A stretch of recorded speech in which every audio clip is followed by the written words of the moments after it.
Bonjour à tous, petite vidéo rapide pour vous montrer comment réaliser ce genre de choses.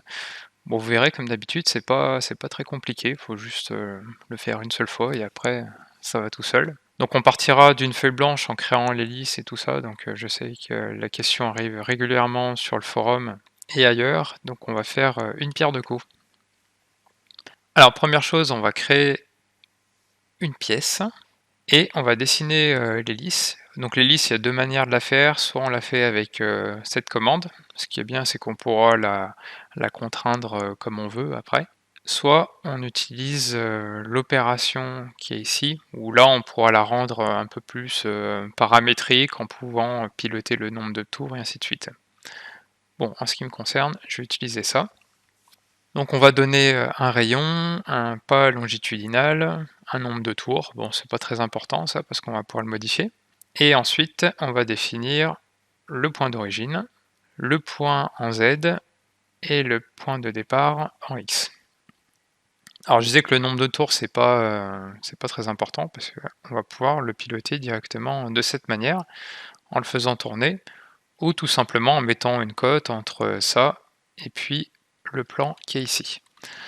Moi je vais laisser libre, ça gêne pas. Ensuite, on va valider. Et là, on va commencer à créer notre tôle, notre limon ou tout ce que vous voulez. Donc pour cela, on va faire une extrusion et on va prendre directement l'hélice et donner une direction.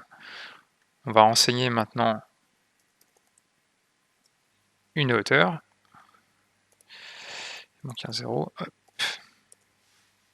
Et on valide. Donc là, on serait tenté de passer directement en tôlerie et déplier, replier et ainsi de suite, sauf que ça, Topseed n'est pas capable encore de le gérer sur ce type de tôle. Donc on va travailler en 2D. Alors pour ça, on va récupérer le contour. Donc c'est le deuxième mode qui est ici, profil.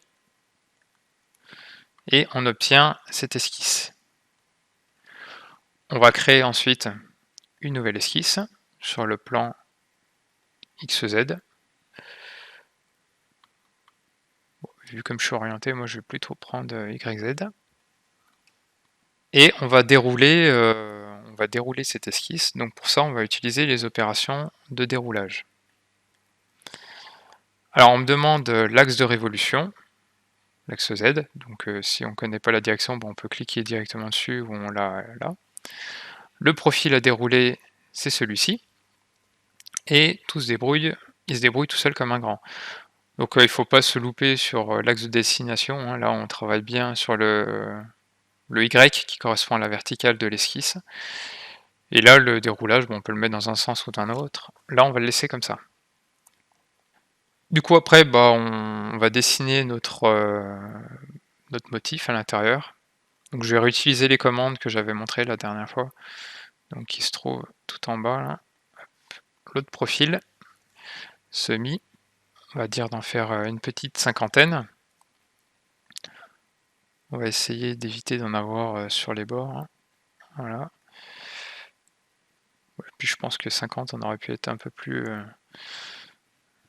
généreux, on va mettre peut-être 80.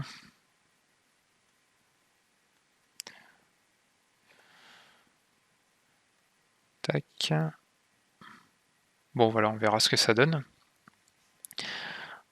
Ensuite, toujours dans l'autre profil, on va faire une triangulation. Moi je vais utiliser le mode de Launay que j'aime bien. Hein.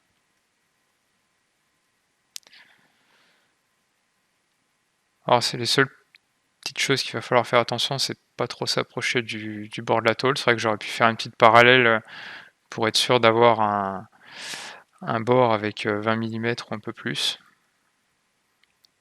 Bon, je le fais à l'œil là pour la démonstration.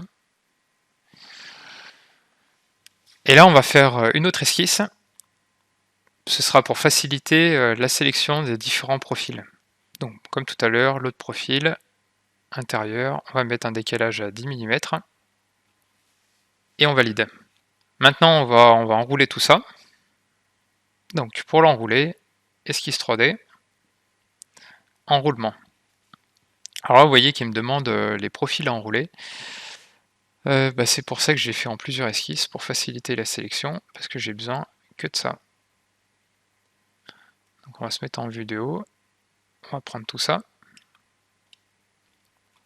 Alors vous avez vu qu'il vous fait aussi, une sélection automatique pour le profil d'origine. Bon, là on va travailler avec l'origine en bas à gauche parce qu'on le connaît. L'axe des Y et le repère axial, c'est peut-être la chose la plus compliquée. Alors je vous laisserai regarder dans l'aide en ligne, c'est bien expliqué. Il faut créer un repère par, 2 directions. Le X, c'est le Y et le Y, c'est le X. Bon, il faut qu'il soit orienté comme ça.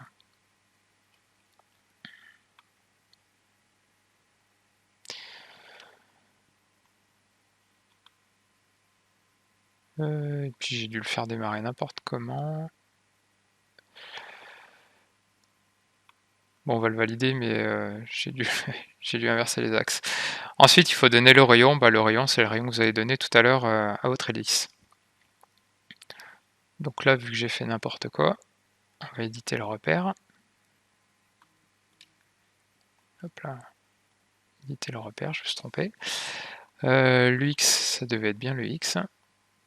Et le Y, peut-être le Y. Voilà, c'est mieux. Ça, on n'en a plus besoin. Ouais, on va être un petit peu juste là-bas. Et ce qu'on va utiliser, on va utiliser l'impression pour pouvoir nous mettre sur, enfin plaquer on va dire le motif sur la tôle et pour pouvoir découper notre tôle. Donc pour cela, surface, impression, on choisit ce qu'on va imprimer, donc c'est le motif qui est ici. Et ensuite, suppression, là on sélectionne tout, on s'embête pas, sauf ça. Et en type de cicatrisation, on met bien aucune. Bon, la suite elle est évidente, on fait clic droit, tôle par épaississement. On choisit l'épaisseur. Et on valide. Et là vous avez votre motif. Et ce motif, bien entendu, on va pouvoir le sauvegarder. Donc il est un peu long là, c'est parce qu'il est en train de calculer tout ce qui est débit de tôle. On peut le désactiver, ça se fait ici. Alors si vous en fichez, en fait, c'est les propriétés qui sont là, vous les mettez toutes à non gérer. C'est ce qui prend du temps quand on sauvegarde une tôle, c'est uniquement ça, parce que vous voyez, il compte la surface, le nombre d'ouvertures, et vu qu'il y a pas mal d'ouvertures, bah ça prend un peu de temps. Et là ensuite, bah, on peut faire la mise à plat pour ensuite envoyer ça en découpe où vous voulez. Et voilà.